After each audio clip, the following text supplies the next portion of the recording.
Welcome, everybody, to another wonderful adventure with Better Off Red. It is Valentine's Day, so happy Valentine's Day to everybody who is here and joining us today. Hey, HK Wifey 420, welcome. Today on Better Off Red, I am One True Nerdking. And I am joined by my esteemed colleagues. Up first here, I'm going to add Mr. Vyking. Vyking, go ahead and say hello, my friend. Hello, everybody that's watching right now. I'm really awkward. I'm Vyking, at Vyking Comics on Instagram and now on Twitter. I haven't posted anything yet because I made it today. That's where you can find me on social media. Other than that, really not big anywhere else. Just those two places for now. So, those two places. All right, bringing in our third but not so third wheel, good friend Philly Phil. Welcome, my friend. What's going on, everybody? Thanks for the kind introduction. As the name goes, you can find me on Instagram at Philly_Phil_. Kind of weird with the underscores, but when others have beat me to the name first, you have to improvise a little bit. I'm too on Facebook and Twitter, but not Instagram's basically just kind of like my mainstay for now. So nice. Especially comic related stuff, you know. Touche. Well, everybody, welcome to the show. This is the Better Off Red team today. We are not, unfortunately, going to have our good friend Nomas with us this evening. There's something going on. He wasn't able to make it, but he will be back next week. So good news, bad news. Good news, he's coming back. Bad news, he's going to be missing us today. But we do have some pretty good things still ahead. We've got some books we're going to be talking about today, right, guys? Oh, absolutely. Yeah, absolutely. Oh, so spicy. Well, we've got HK Wifey, we've got Ruben in the room. Welcome, everybody. It is so good to get everybody in. I know that we've got quite a show ahead, so we are going to continue ahead on that mantra, and we are actually going to tee it up first to our good friend, Philly Phil.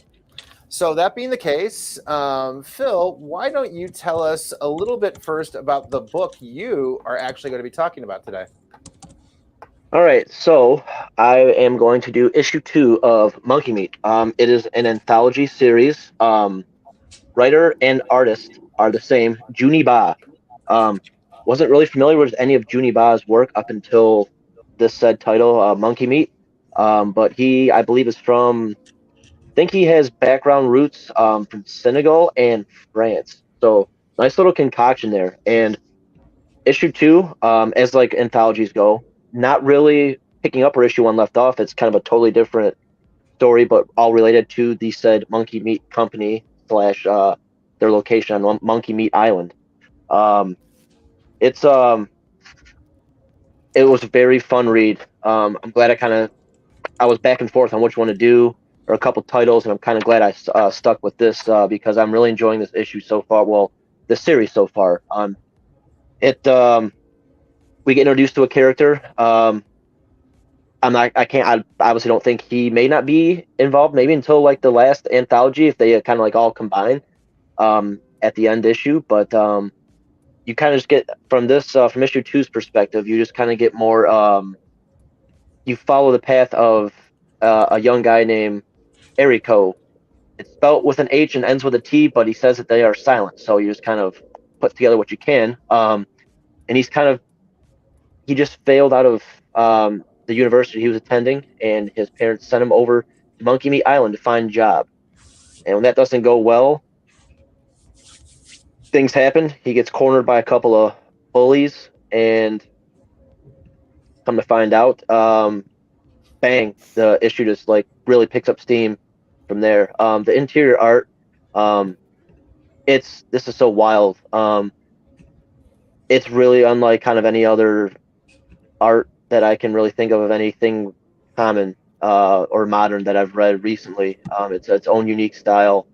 It just kind of reminds you of something that you would see like in still frames of like Adult Swim met with like some crazy like anime from like the 90s kind of vibe. It's really wild. It's out there. It's its own thing, and I think that's what I like about it the most. Story, I enjoyed issue 2 more than I did issue 1. Was a good read. But like I said, with it being an anthology, it's not like it piggybacked off of issue 1. It's its own story. Issue 2 was very enjoyable. I myself liked it more than issue 1. Not discrediting issue 1 because after issue 1, I was like, I'm on board with this. I'm gonna give this. I think it's a 5-issue mini, but definitely super cool. I would recommend it if you are into stories that really of the anthology genre. It's super cool, and like I said, I can't iterate the art and how unique and how you kind of have to even use your own imagination of kind of by the panels of what you think is kind of going on with when there's no wording to go by. It's super cool. I'm so hyped over this. I'm gonna stick with. I'm pretty sure I gave issue 1 a 4 out of 5, and I'm gonna continue with the 4 out of 5 train because it's super interesting. If you haven't read it yet, see if you can pick it up. It's definitely worth it. If depending on where you get your books from or whatnot, if you can't, it'll definitely be a super cool trade in the future. But you can get your hands on this. I feel like 9 out of 10 people that I would send their way to pick this up would really, really dig it because it's so unique. I sound like a broken record, but the art itself is just super rad. And then just little things from the front cover to the back cover. On the back cover, you kind of get introduced to you kind of try to position this here to the soul juice, which you kind of learn about in this issue.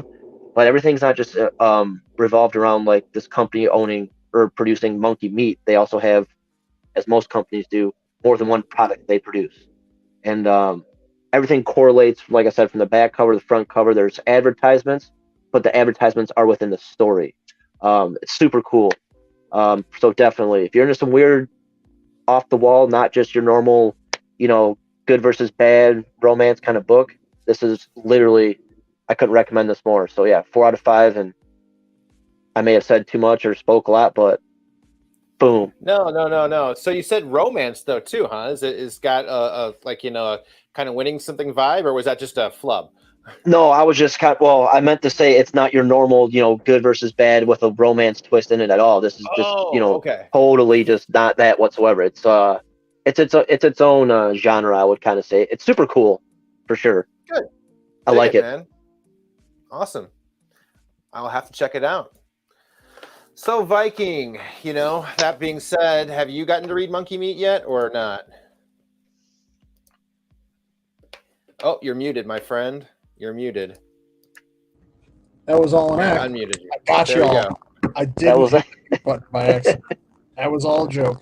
I'm a genius. Anyways, I have read Monkey Meat #1, not #2, so I'll have to get on that. So, but I did read another book, which was Radiant Black #12. You did read the Radiant Black book, so let's go ahead and let's crack on into that one there then. Granted, I know it is a large leap. We usually review a lot of #1s or new books that are coming out. This obviously is #12, but I'm just trying to get everyone as hyped as humanly possible for the event of Supermassive, which is a one-shot that Image is doing, and it's going to be awesome. Everyone should read it. Because after this issue, the next issue, essentially, of Radiant Black will be Supermassive. But this was kind of nice. This was not written, and it wasn't written by Kyle Higgins, and it wasn't drawn by Marcelo Costa. This was actually a co-writer. It was Megan Camarena and French Carlo Magno. Carlo Magno were the writer and artist on this issue. And it's nice because they give you essentially the origin and backstory of Radiant Pink and at the same time Radiant Yellow, because apparently their Radiants showed up in the same part of Indiana that they both reside in. And it's really cool. Radiant Pink is essentially, she lives with her mom. She's a full-time streamer, relies on everything, money-wise, by streaming to all these users. And essentially that's why you see her in the other issues, if you have been keeping up, streaming while fighting crime, which is, I don't know how anyone can multitask like that. But it's great. And just with the power set that we know that she has, and now knowing a little bit more of the backstory and what drives the characters emotionally, Besides Radiant Yellow, that guy's still a bit of a mystery. It's going to be cool to see what her power set can do. If you don't know what she does, she opens like portals, essentially teleports and stuff like that. And if you've read Radiant Black before, Radiant Black has like essentially leveled up mid-fight. I think it calls it cape mode, where he just gets a cape. But it's going to be cool to see how each one of these characters kind of evolves and gains new power sets for the massive amount of villains that they have planned coming their way. So it was a very good issue. I really, really enjoyed it. Packed full of writing, character backstory. Yeah, it's just really, really, really well done. And honestly, I'm gonna give a solid 4 out of 5. I'm a little biased though because Radiant Black takes place in my backyard essentially. But it was really good. It was nice. I kind of find it weird that so far all 4 Radiants that we know of all landed within a 50-mile radius of each other. I think that is a little strange. Yeah, 100-mile radius. Like I don't know. Like they all had the same trajectory. Maybe they like all escaped, blew out of a ship or something. I don't know. They haven't said anything like that. But read Radiant Black. It's really good. Kyle Higgins is a wonderful writer, wonderful person. I've talked to him a bunch of times. And their artist is amazing. So very, very good. There's let's see here. There's a few cover options on Supermassive. Which one do you think is the one to get? I've gotten a lot of them. Don't tell Nerdking. I bought a whole bunch of them. Let me see here. I'm going to get back to you. We'll do some more talking about some more books, and I will get you an answer. You do a little research on that. And at the same time, Vyking, for some reason, your microphone's gotten really blah, blah, blah. So if you might reset the buds or something real quick while we, Phil and I will talk on the next one and see what we can get. Oh, you sound good now. Oh, do I? Oh, no, never mind. It's gone again. Never mind. Philly feels like no. It got crazy for a minute there. I'll get on. But he'll give us a couple of top 2 or 3 there, Ruben. We'll get right back on that one. On that note, Phil, we do have the group read while we get our friend Vyking going here. In this case, the group read this week was, and I'm going to pull it up right now, Land of the Living Gods, right? So what, Phil, pray tell, in this case, in your mind, was the was your favorite part about this book? I'm going to have Vyking do the intro here in just a second once he just gets himself reset. But what would you say was your favorite part? Favorite part? Okay.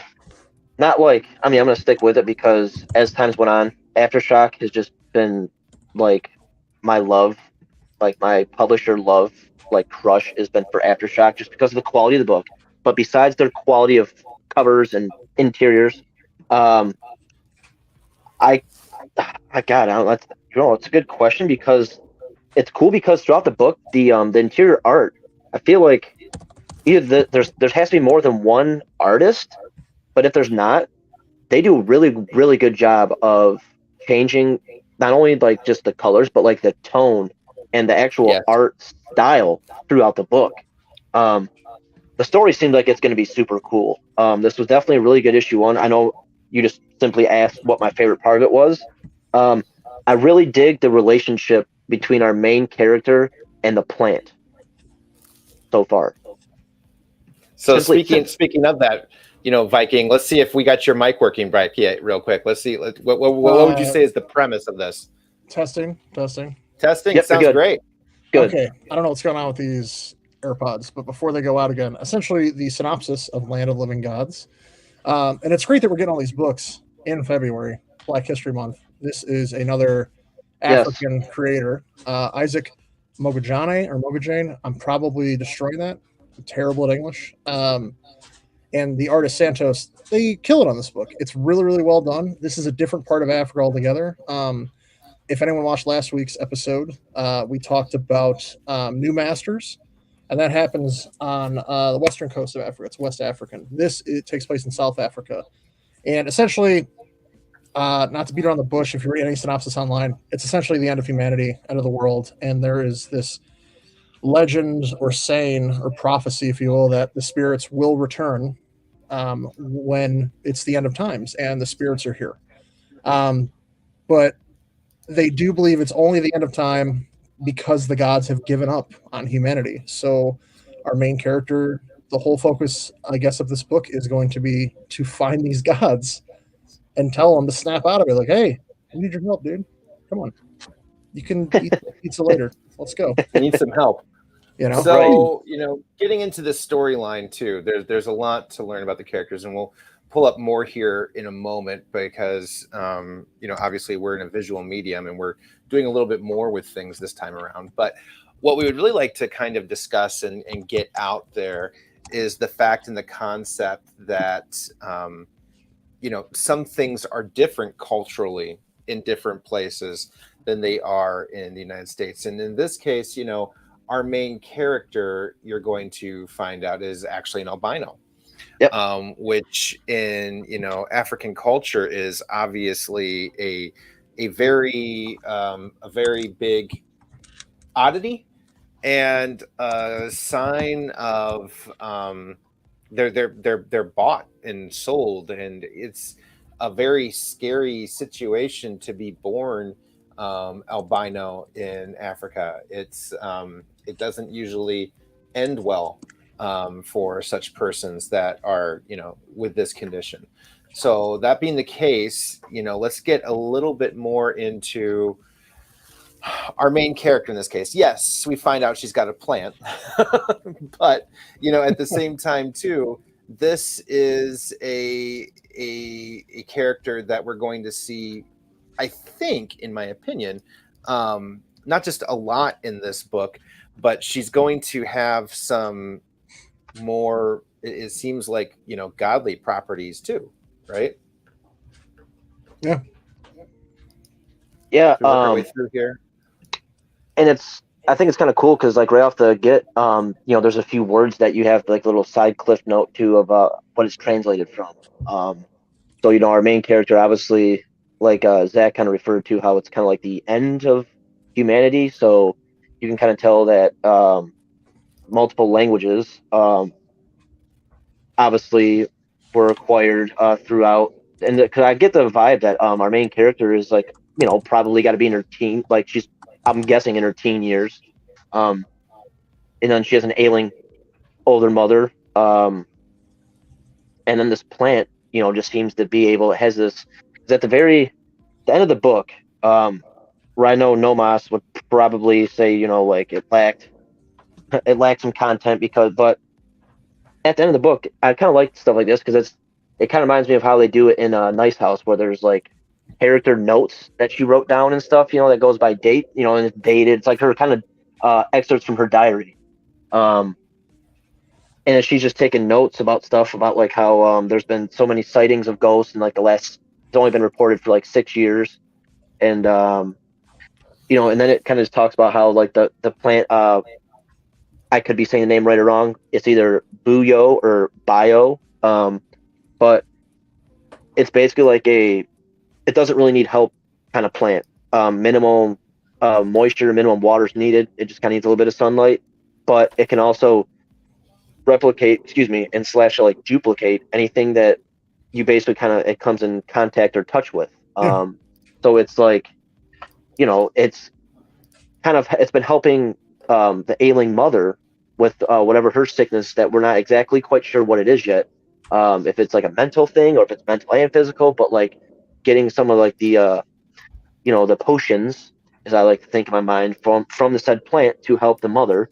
And then this plant is able to also basically kind of produce anything that you can like give it contact with. So there's like she kind of has like a split second where she thinks, well, hell, there's alcohol that can be made from this plant, so there's money to be had here. So, like, hey, just got to keep this in the back of my mind going forward. Yeah. But it's it's kind of cool, and then, like, kind of out of nowhere towards the end of the issue, how we just kind of bam, get introduced to it reminded me of, like, one of the last episodes of Boba Fett, those riders, how she came blazing in on a bike.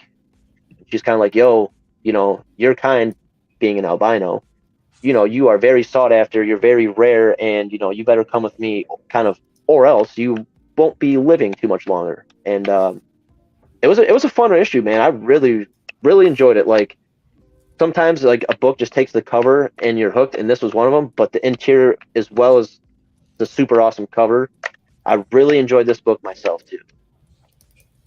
I think in my mind, the way just kind of looking at it, it kind of gave me, and unfortunately, this is because I'm also reading it at the same time. I'm reading Image and Saga, right? To me, this Aftershock Oh yeah, book, well, I've been very smitten by it. Had a lot of Image feel, in some aspects. It felt like a story that was very solid, very. It seems like it's going to be very well thought through already, just by the fact that they're taking so much in historically, and they're taking in so many different cultural parts and pieces that were actually, current, past, and possibly now future into play with the rest of the fiction that's in there. I'm really impressed. It's been a very solid read for a number one that I haven't felt in a while. And while I've always, like you, Phil, as well, enjoyed Aftershock, not as much as like AWA or things like that for me, but I've still enjoyed Aftershock for quite some time. I am I'm very impressed by this story. I think probably by this story over the most of anything I've read from Aftershock in a little while. I mean, and that's saying a lot because they've had a lot of good stuff come out that I've been enjoying. So yeah, I've got to agree 100% here on that one. Yeah, a lot of people were comparing it to as almost like another refreshing story. Like if they compare it to something, it would be like We Live when that dropped, which not a lot of people read that. Yeah. But I guess like my overzealous buying, me and my friend Spicy Deluxe No Pickles, of buying it and hyping it up, more and more people in the community wanted to get into it. And then obviously after issue 1, it kind of blew up. So I feel like the same thing might happen with this book a little bit. In regards to that, the writing in this is very, very solid. But I'm also a very visual person, and yes, do feel that they use a very kind of muted color palette. And I don't know, some pages left me like wanting more of just like whether it be like a background or just more substance to the drawings. But I do enjoy this art style. And overall, I think the story of Naledi and this magical plant, what I'm just going to call Booyah, and I think this journey is going to be really, really kind of cool and exciting to go on. I'm very impressed by the cardstock quality, and it's almost like photographic. This is actually like it's much more. You kind of don't want to like touch it and leave like fingerprints on it. This is a right, photography. right. Like this is like a photo print, right? Oh, yeah. Like when you get it from the printer and you touch it, and you're like, ooh, I'm gonna leave fingerprints all over. I mean, you can just look at this, and this is ridiculous, and it's such a thick color quality as well. You don't find this very often. You don't find this very often. So it's not only a great story, but it's also just an impressive print and book as well. To be enjoyed. They just did a good job putting it all together. Very impressed. Very impressed. So that being the case, guys, what would you give this rating? I'm honest. I'll be honest with you. I'm gonna give it like a 4.25, 4.25. Okay. I just think the artwork needs to impress me more to get a higher score. I'm just being biased. I have an art degree, so just to compare it to something else that literally came out the week before, New Masters, Right. had wonderful, wonderful backdrops and cities and character design and colors, and I was like, oh, this is all amazing, and it had the story as well. And that might have affected its score a little bit, but I do wish I want to see more when it comes to the art.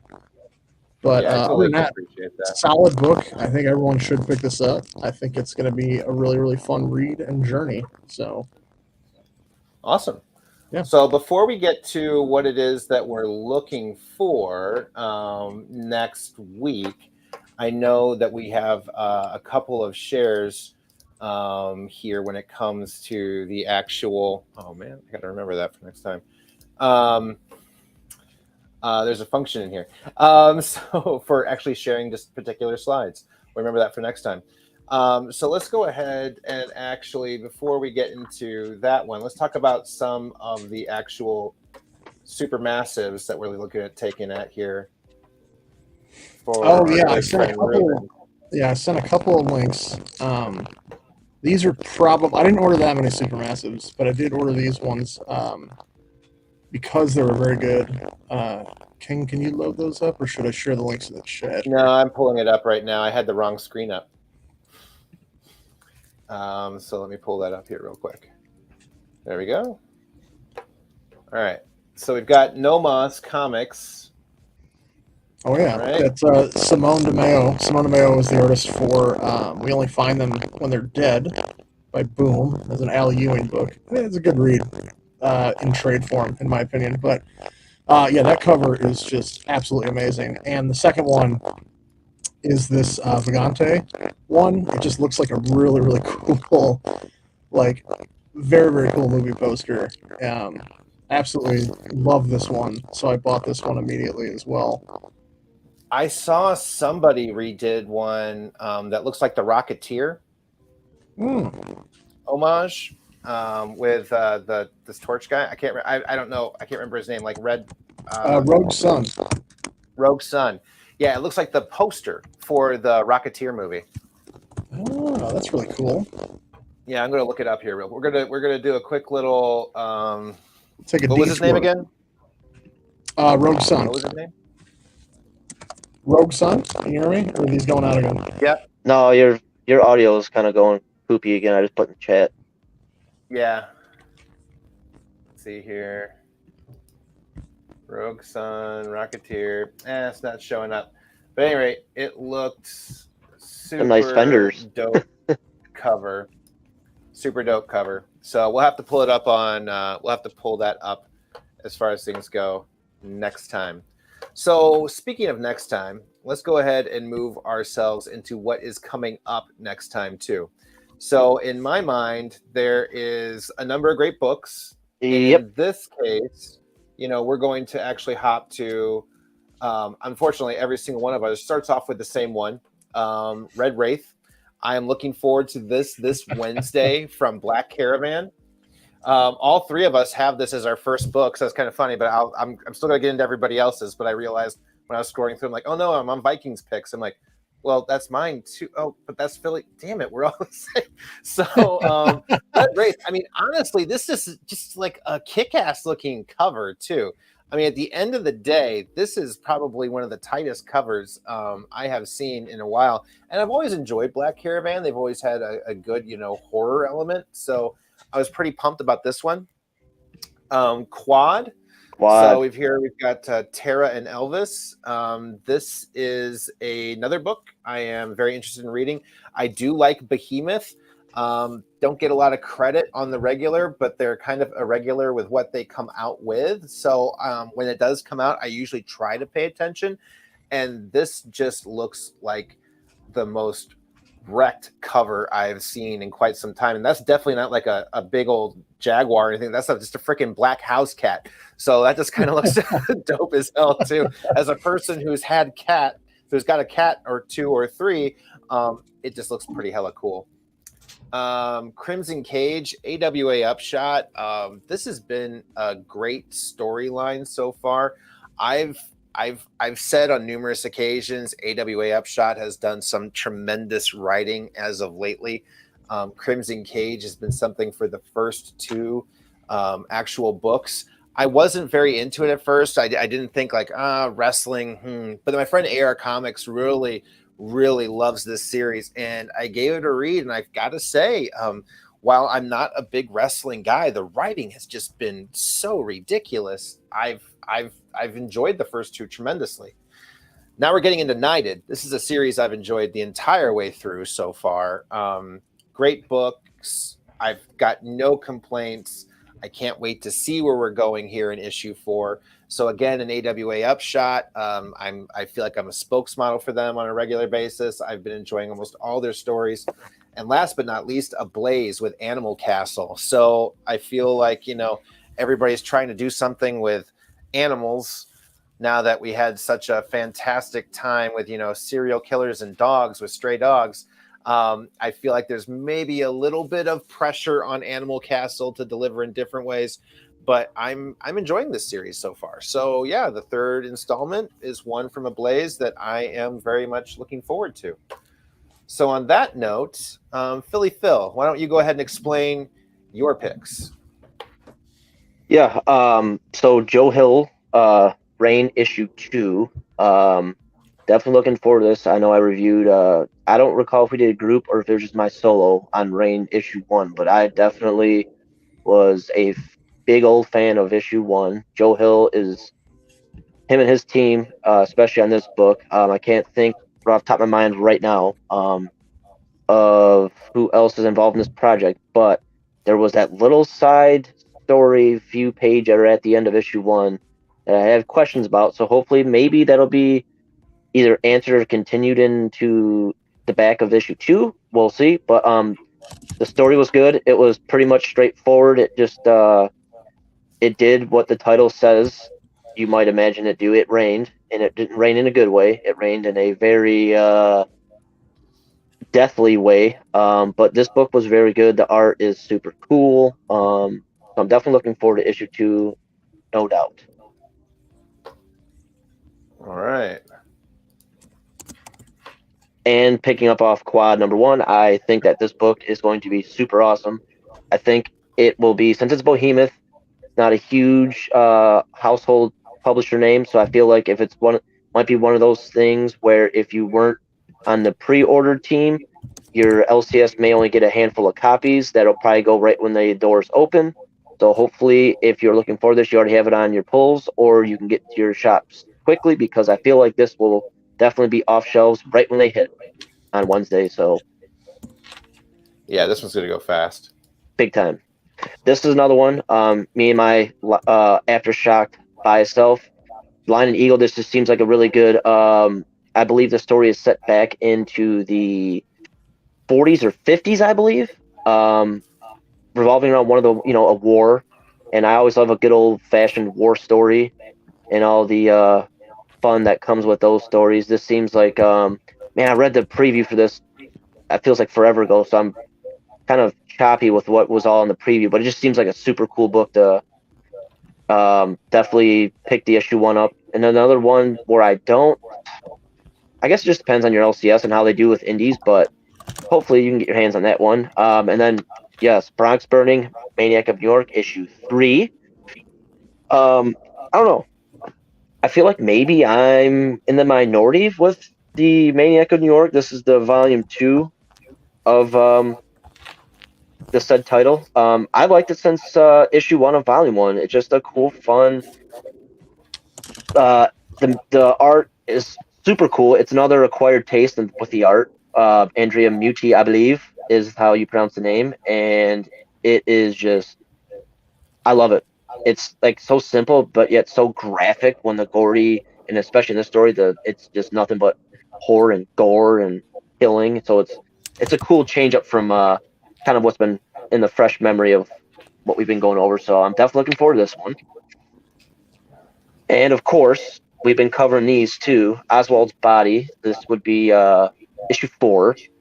I believe this is the second to last issue, if I'm not mistaken. Yep. But yeah, been on board with this since issue 1. It's been fun. We've had a lot of. I feel like between issues 2 and 3, it wasn't same like content, but it was kind of like prolonged. So I feel like issues 4 and 5 are gonna kind of be like eye awakening, kind of like some questions that we haven't had answers to yet. I feel like for sure, especially like with our main guy that assembled our team of misfits. He's kind of been mysterious. He's kind of been low key since issue 1 to an extent. I'm really looking forward to see how this goes forward with. And yeah, Inja, I agree. Buddy Mask is super awesome. Same artist for sure.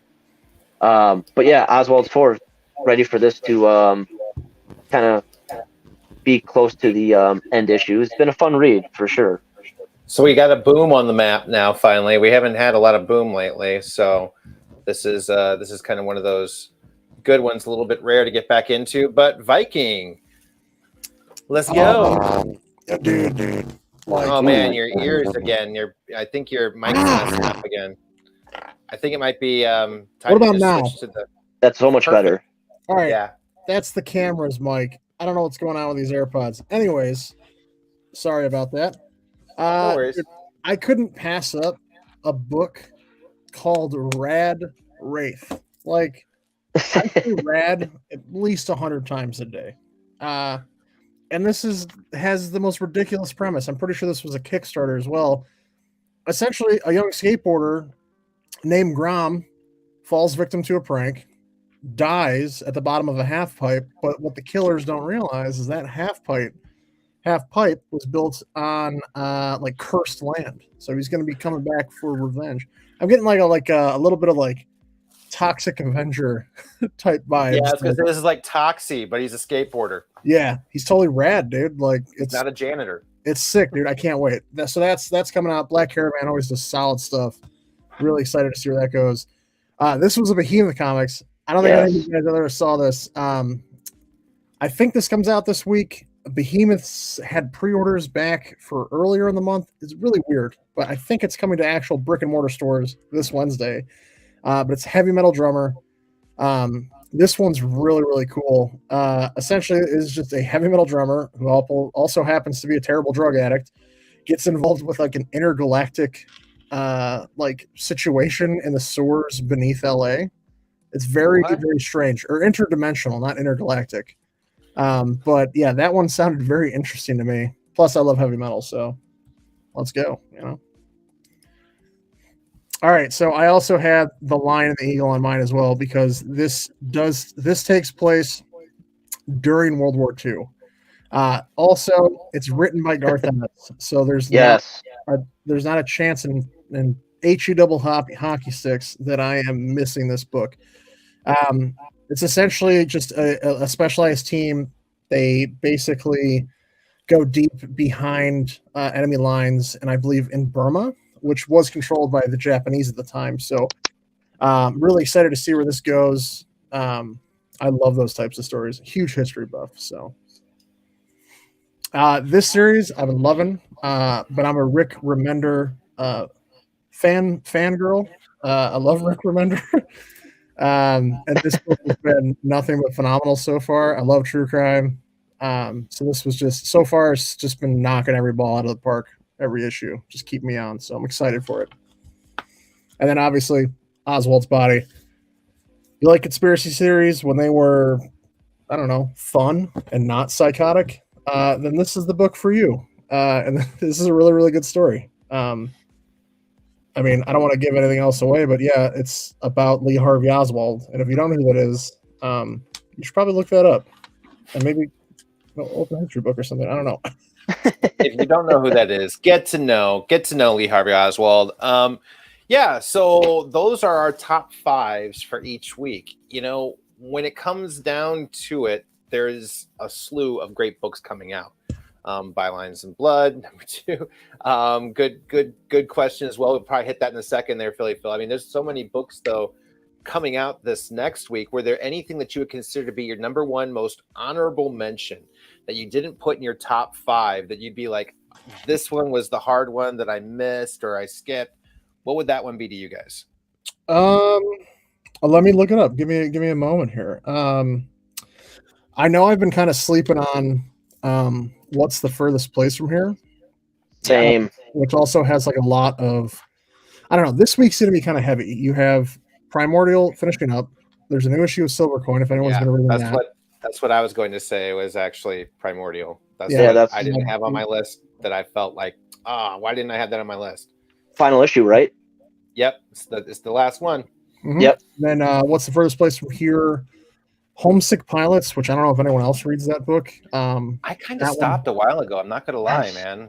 Dude, that book is so awesome. If you love the 90s and were like into punk in the 90s, you're going to love this book. Oh, and if you like ghosts and stuff. Oh, and Mechs controlled by ghosts, something like that. Just pick up the trade, if anything, if you want to check it out. It's really, really worth the read. I love that stuff, man. Sounds very Japanese horror.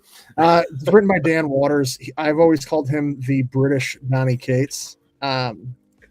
and he's written some of my favorite stories from like the last couple of years. Coffin Bound, right? Coffin Bound, yes, being probably my favorite one he's written. So yeah, that was a really good book. Absolutely, really good series. Oh yeah. What else is coming out? I think there was some other stuff as well. I know Image is having a huge Wednesday. Philly Phil, what about you? What did you just miss that was your number? Like, man, I wish I could have put this in there, but I'm looking forward to these 5 just a little bit more. Well, so in our chat, I had wrote down 7, and that's when Nomas was like, "Follow your homework instructions properly. It's 5, not 7." and we basically literally just talked about both of my, like, I guess, honorable mentions: Furthest Place, number 4, and final issue of Primordial, number 6. Nice. Obviously, speaking of me being biased with Aftershock, I'm also very biased with Mr. Jeff Lemire. Yes, and you are. I like if anyone didn't know that, but I have not read Primordial since issue 2. Sometimes with some stories, instead of just like reading so many week in, I kind of like subconsciously push a couple to the side and wait for the run to be over. And then I'll like, so when this one drops on Wednesday, at some point before our next Monday show, I'll go back and read Primordial 3, 4, 5, 6. Oh yeah. Just kind of bam, bam, bam, bam. I've done that with Primordial. God, man. Do I have Homesick Pilots? I feel like I'm like literally I have every issue to date, but I stopped reading it after issue 2, and that's another story I need to bam, bam, bam, bam, bam, because it was super cool the first 2 issues I read. Well, I mean, I'll be honest with you. I had it up to issue 4 that I read to, and there was just so much stuff coming out, and we were doing. I remember at one point, Nerd King and I were doing like unboxings like every Tuesday with people, and then we started messing around with this format and streaming live on Instagram. And it kind of fell to the wayside, but I sat down one night, just poured a little bit of scotch, threw down a stack of books on the coffee table in my own apartment, and just said, let's get going. And I caught up on Homesick Pilots, and I immediately fell back in love with it. And I really hope it gets optioned for something live action, or heck, even the teams behind like Voltron and Vox Machina, like the team that did like those animations, dude, just make the show with that. It's like, I'm totally fine with adult animation or live action. I really don't care. If people, scoff and say, oh, I don't want to watch a cartoon, watch Invincible. It'll change your mind. Yeah, for sure.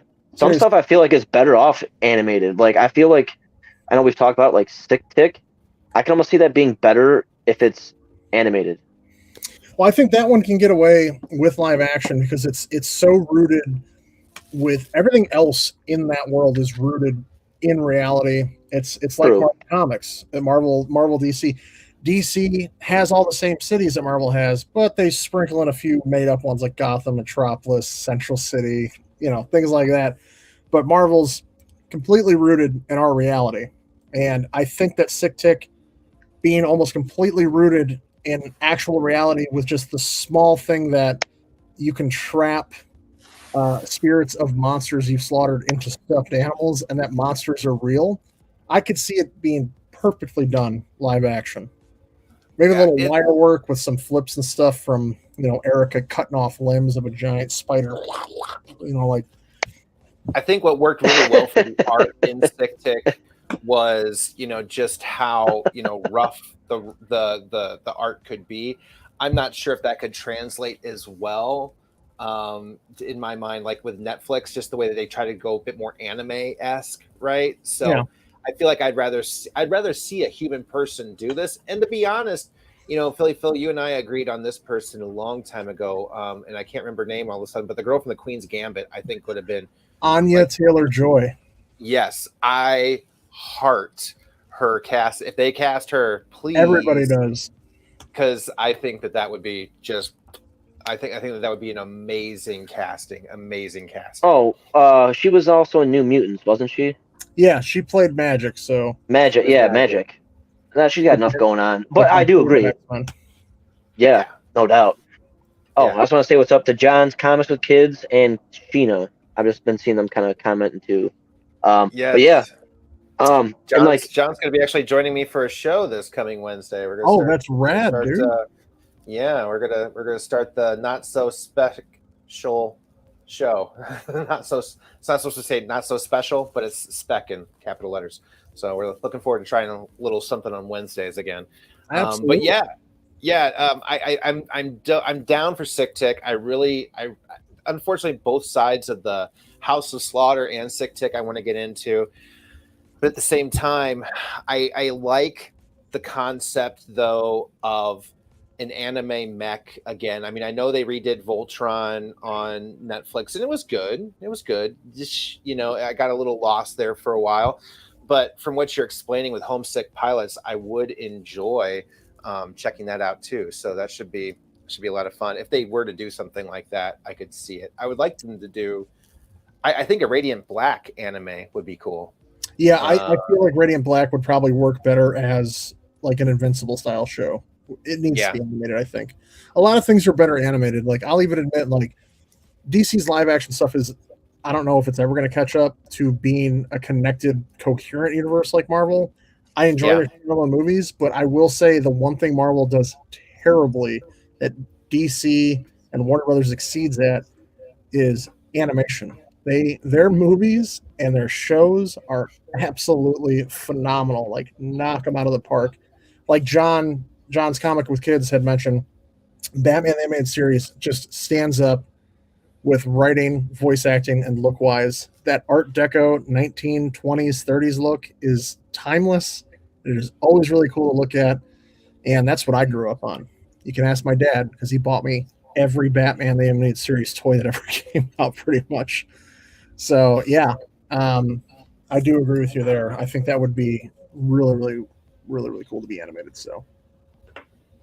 So anything recently as far as new shows you guys have been enjoying? There is a on Amazon. I can't remember what it was called. The name's eluding me. It's like a Lord of the Ringsy. Wheel of Time? Nope. It's a cartoon. And Vox Machina? Yes.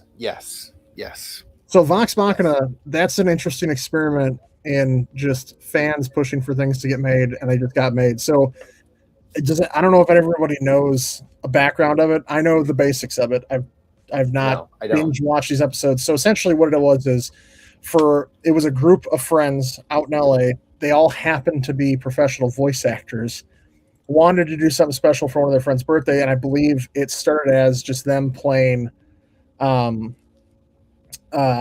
Dungeons and Dragons live and streaming it, and it got a really big following, and they've created this group within their D&D campaign called Vox Machina, and essentially this cartoon is an introduction to people of their characters that they voice. Oh my god. You'll recognize some of them if you watch the cartoon. One of the girls' voices, I believe it's the dwarf character. I think she's a dwarf. Yeah, she's a dwarf. I don't know.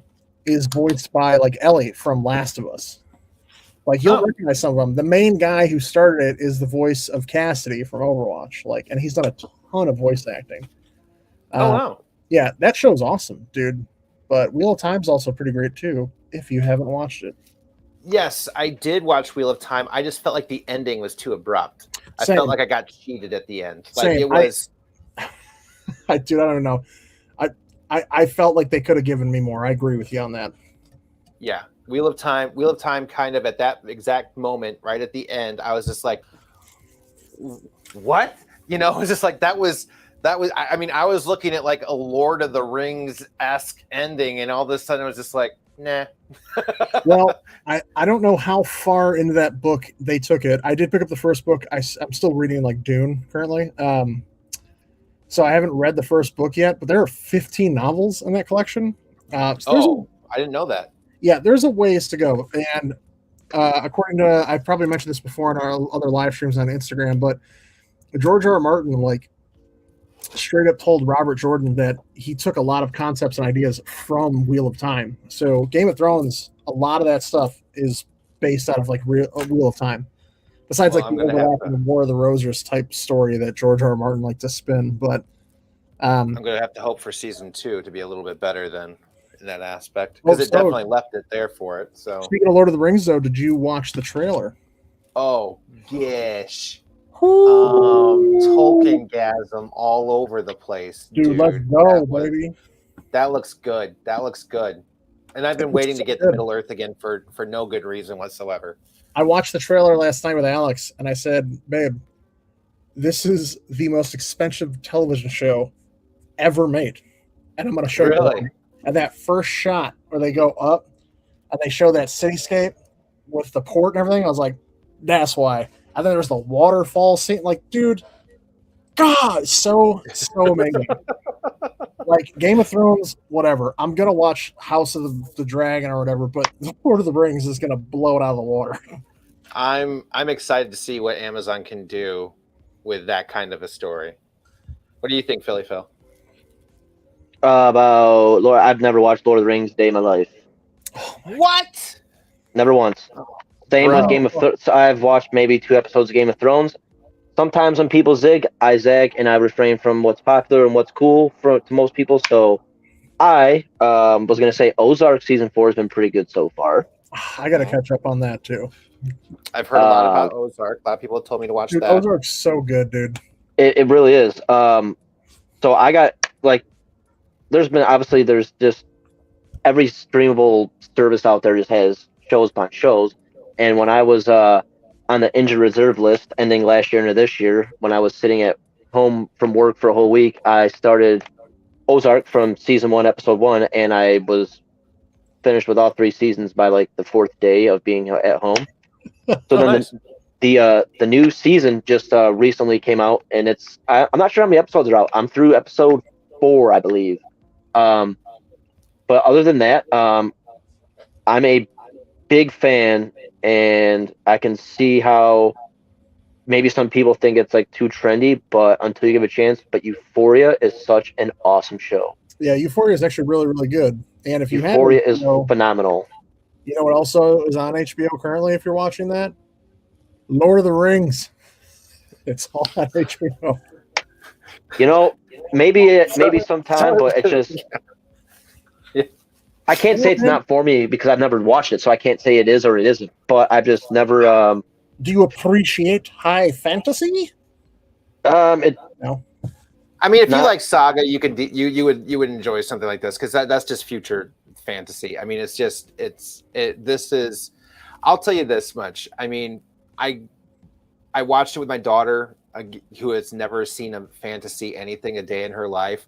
And just the story is that good. The story's that good. You want to watch it, but you watch the Lord of the Rings first, then you watch the Hobbit. Like as far as like movies go, so that way you're in the chronological order of their release. I mean, I know the Hobbit happened before the Lord of the Rings. Everybody yells at me about that too. But to be honest, it's good. It's not as good, but I think it's better because of the Lord of the Rings, because you see things from the Lord of the Rings in there, and all of a sudden you're like, oh, I get it, right? So. I highly recommend it. And it's not just some kind of weird Sherlock wet dream. I think you would really, really I think you'd really enjoy it, Phil. I really do. I think it's worth the venture. But something though that isn't there and is disappearing soon, ladies and gentlemen, we are losing the Netflix Daredevil universe at the end of the month. That goes away for Goodzo. So we'll see what Disney does with it, but it ain't going to be on Disney Plus. You're going to end up having to order it. So, if you feel like you've missed a little bit of Jessica Jones, you missed a little bit of Matt Murdock and Daredevil, I highly recommend you catch it this month because it's gone after the 28th. Goodness. Yeah, that's bad news. I mean, come on. I feel like that's a big loss for, not for Marvel and Disney because they're just gonna swim and die in deathbeds of money anyways, but just from the fans, the Netflix shows were, to me, my favorite. They were the most like relatable, most adult, not so much outer space, freaking the whole multiverse. It was just the most relatable to like outside of your house, and raw and real kind of show. Hunter show was really good. Daredevil was awesome. I really like Jessica Jones. I didn't watch Luke Cage, but The Defenders was really good. Everything I watched that was in part of the Netflix Marvel shows that I watched. I can definitely vouch for and say were super awesome. And it sucks to see some super cool shows like that, depart. But it's what it is. I think. I'm sure No, I Disney will agree. release them on Blu-ray, or if they're not already on Blu-ray. Yeah, I think they are out. I know they're digital for sale. Like I can buy them on Apple TV and on Amazon and whatnot right now digitally. But I just know I never had to because I was like, well, I'm always gonna have Netflix. Why would I buy them? And now all of a sudden, I'm like, Right. oh my god, should I buy them? Because I'm not a downloader. I know we got a lot of people that do. I'm just not that guy. I just can't do it. I like to support my arts. I have to. That's just me. But I also got yelled at when I was 15 years old by the FBI email. So I was also after that scared straight. But Share Bear, during the LimeWire days. LimeWire, Napster. Yeah, LimeWire, Share Bear, all the fun stuff. I was there back in the day. Good old P2P sharing. Totally not back in the day. BitTorrent was the worst. But before we leave, Phil, you did check out one other book. I did. And what was that? It was Bylines in Blood, issue number 2. This book is awesome. This is such a cool book. It was between this and literally all week long, as you guys know through our chat, I was like, well, I'm waiting to see what Zach does, because I know Zach really enjoys this. So if he picks it, makes my choice easier. Well, then Zach didn't pick A or B. He picked a different one. So then I was stuck between my A and B. But yeah, Bylines and Blood, man, it is, I don't know, it's maybe just because it's of the detective kind of true crime, solve it mystery so far. And the main character, Satya, would you say that's how you say her name? Satya? I believe it's Satya. Satya, man, she's awesome. She's badass. She is a total badass, mad, Jessica Jones type badass without any strength or invulnerability. She's pretty rad. That was going to be my honorable mention as well. I think we had talked about that before the show because it was so good. It is a beautiful, futuristic, almost dystopian noir detective story. And it's really, really well done. And I suggest everyone should pick it up. So I agree. I think I'll ease off the gas. I don't want to say it's flawless, but it's just awesome. It's such a cool book through 2 issues. You are not, if you don't have or have not read or don't own it, you are missing out. I won't say that too much about, because everyone's got different tastes, but I mean, it is really good. I mean, I know Nomas real quick was going to do this book by AWA, Fourth Man. Mm-hmm. Yeah. This was also another very good read. King of Spies issue 3 was freaking just bam, bam, bam, bam. This book has no chill, and it's only got, I think, 1 issue left, unfortunately, because it's so awesome. So yeah, my honorable mention turned into mentions. I just really liked a lot of titles from last Wednesday. It was a big, fun week. I was going to say another honorable mention I wanted to bring up. If you aren't reading The Magic Order 2, or if you haven't read the first one, those are great Mark Millar reads. They're really, really cool. Definitely not to be read with children, but really, really fun. It's a Millar book. Of course, you're not supposed to read it with your kid. So yeah, no kid should be reading Mark Millar. Not for a while. Not until they're at least legal. I am not anywhere near complete, but I am reading Saga. I am only on issue 5 right now, so I've got a long ways to go. But I'm enjoying the heck out of it. I'm very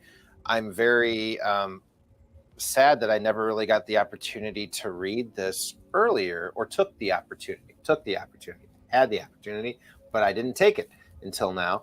And so I am planning on making sure that I am caught up, though, by the time the next issue comes out, which would be 56, correct? Yep. So yeah, so I'm very pleased. We'll have to see where Nomas is with it. Maybe we'll have a little competition to see, did Nerd King or Nomas finish Saga first? We may have to see next week. We should make it interesting. We should do a whoever finishes first has to make the other person do a book giveaway. Yeah, that person gets to choose, but if you lose, you got to give away that book. Got to give away this book? No, not that book. Just like a book that each one put of up you, a book for you guys giveaway. Your most valued Oh, yeah. PC book that you have to give away if you lose. Let's not do that. But a friendly bet between To gentlemen. Philly Phil, right? Phil will be done with that compendium by tomorrow night. It will be done. And, Right. And nobody tells Nomas that he has to finish. Nobody. Right. All Well, right. I'm glad you're liking it. 5 issues. It is one of those ones. Can't you tell? Like if you just had like 24 hours of nothing to do, there would be your something to do. Absolutely. I was sure. reading it last night, and unfortunately, that was just it. I started it in the evening after I got done with a few things, finally getting done with a few things.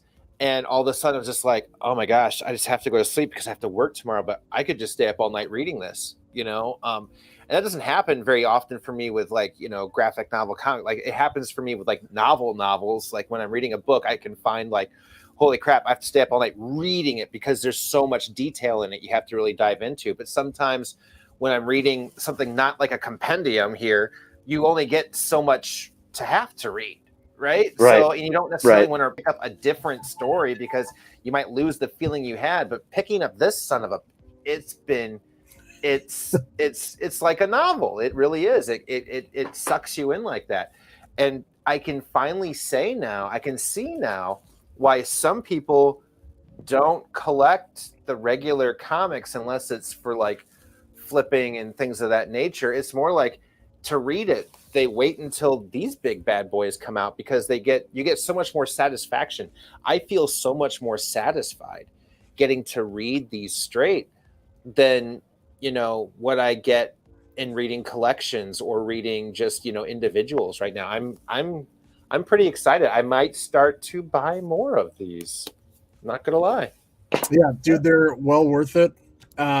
Especially just with saving money. If you think about it, individual smaller trades or hardcovers versus an omnibus. Oh yeah, they're not big for time. me personally. I'm a gigantic person. I'm 6'6", so you think I would like an omnibus? No, I'm like in the mid range. Give me like a nice fat hardcover, like the Invincible Ultimate Collections. Like I'm not a big slim trade guy.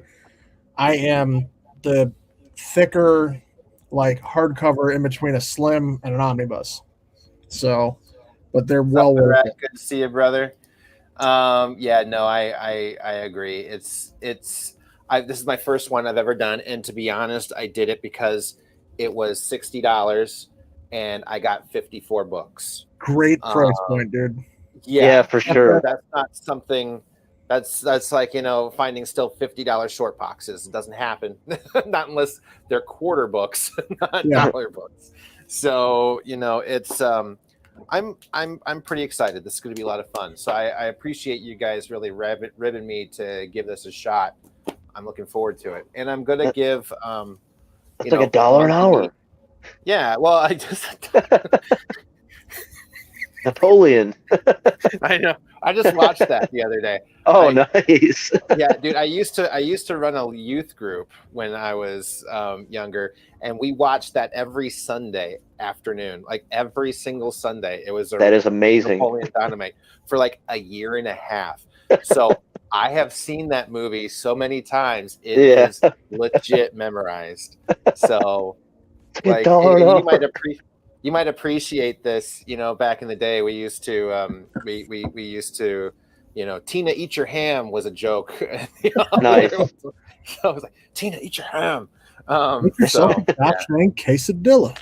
Yeah, I know, right? You watched it twice today. That is freaking amazing. That is awesome. I love that. 100%. But yes, giving Saga a go, and the Dark Horse Library Edition are perfect. Have to keep those in mind, man. So, especially those Hellboy ones. Yeah. Well, guys, it was another great night. Everybody, thank you so much for joining us again. I know big time. It was. I know it was a quiet night. It was.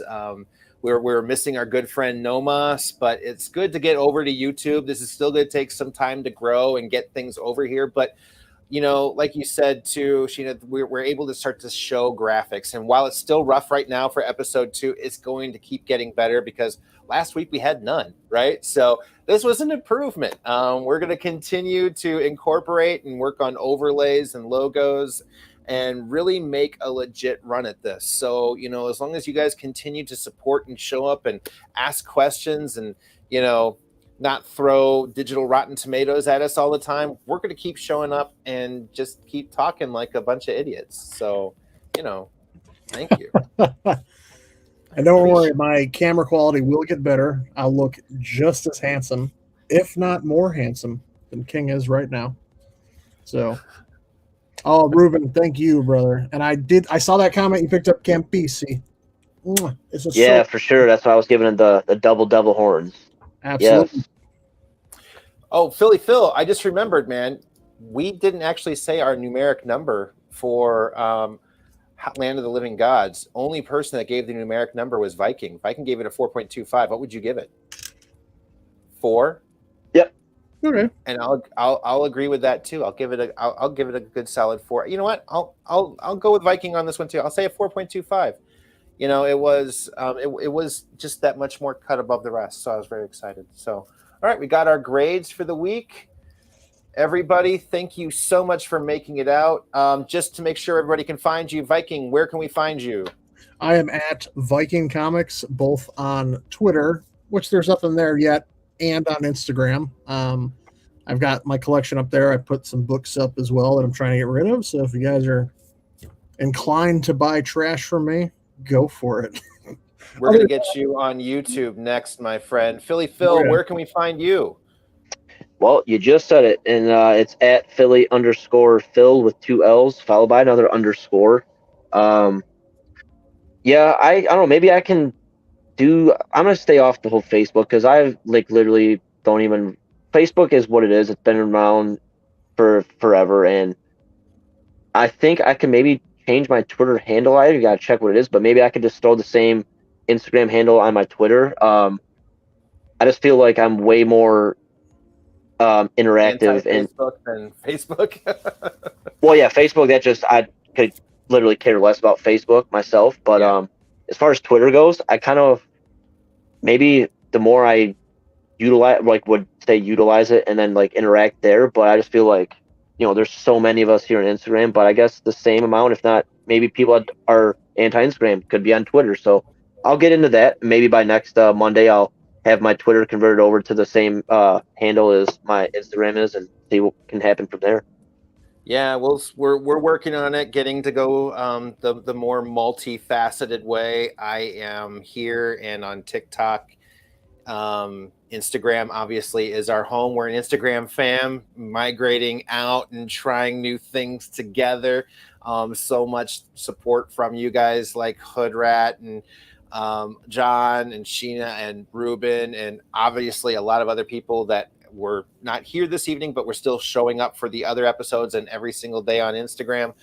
Really thank you guys. And as we get better at this, we're going to get better at making sure everybody knows where we're at now too. So there'll continue to be advertisements and things pumping out. But in the meantime, everybody, thank you so much for coming out and joining us this week. We really appreciate it. And we will look forward to seeing you at 9 p.m. next Monday all over again. So thanks so much for making it out, everybody. Bye. Bid you adieu.